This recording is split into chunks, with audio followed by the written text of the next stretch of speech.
Hello everyone. Okay, this is a West Coast alert. Now this was published almost exactly 1 year ago.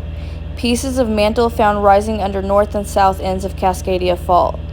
Researchers have found anomalies in the upper mantle below both ends of the Cascadia subduction zone. The anomalies, which reflect regions with lower seismic wave velocities than elsewhere beneath the fault line, point to pieces of the Earth's upper mantle that are rising and buoyant because of melting rock and possibly elevated temperatures. The mantle is rising under the southern Gorda deformation zone at the north edge of the San Andreas Fault and under the Olympic Peninsula and southern Vancouver Island. Remember also August 2018, California supervolcano discovered to be hiding 240 cubic miles of magma. That's pretty big. October 2018, 3 California volcanoes are at the top of the federal volcano threat list. That was LA Times. February 25th, 2019, California's big one could be a volcanic eruption. That was CBS local San Francisco News. February 27th, 2019, California's hidden threat is volcanoes that might erupt in the next decade. Now, most people have laughed this off, but we are standing by our warnings on this true threat. Other areas across the U.S. have swelling and shifting. So more heat damage. So now this is 30 minutes for me. I'm seeing this in several states all throughout the U.S., even in states with less heat waves. Remember the 5 Waves of Energy video from January 2019 for this 2019 year on infrastructure such as transformers and highways and roads. I'll get into that in a moment and I'll add the link to the video. So my husband drove his semi through there earlier today and said the following, and only because of a lot of people, they were talking about the cracks in the roads. He said, "That's not a crack, that is an area where 2 pieces buckled at a seam. That's not asphalt, that is concrete. It takes extreme heat and extreme hydration to even cause small cracks. These are not cracks, this is buckling. Now with joint blowout in mind," he says, "note this, at the seams they have put rebar in the seams that are 1.5 inch diameter to hold the slabs together." So with the heat joint blowout in mind, I am noting the following.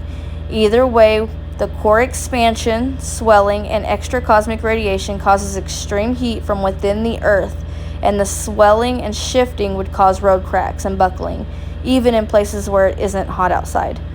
Now, core expansion and volcanic activity, something we face on a huge level. Now, this next part could literally be anything, probably nothing.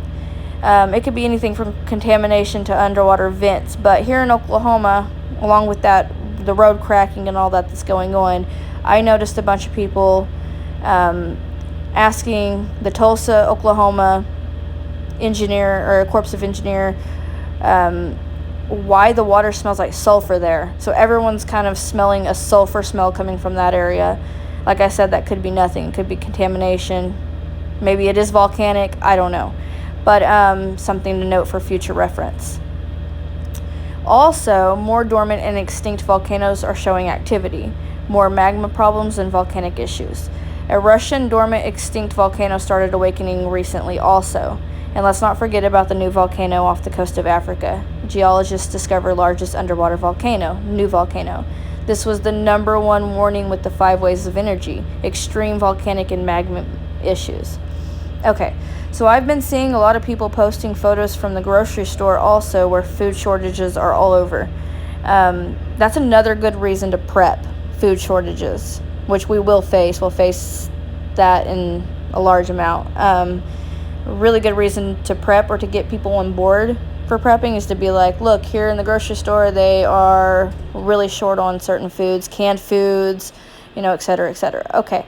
I want to know also that Dutch has seen 2 more hot spots come up, this time off the coast of California. He even agrees this is volcanic related.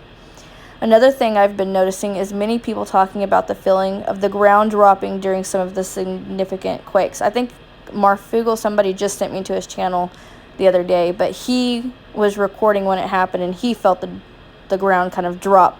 And I've had people message me like crazy saying that, yeah, they felt that. It was not your normal shake. It was just a quick drop and a little bit of a shake, but the drop was crazy. And they said, I've never felt anything like that before. This was so much, it wouldn't be your average earthquake feeling. Now, this is not to fearmonger or scare anyone with what I'm about to say, but just keep it in mind along with all the articles I've went over. It's probably best that people start planning to move away from the coasts, especially the West Coast right now given the circumstances. I'm not saying to panic and to run, but please start making your plan to move.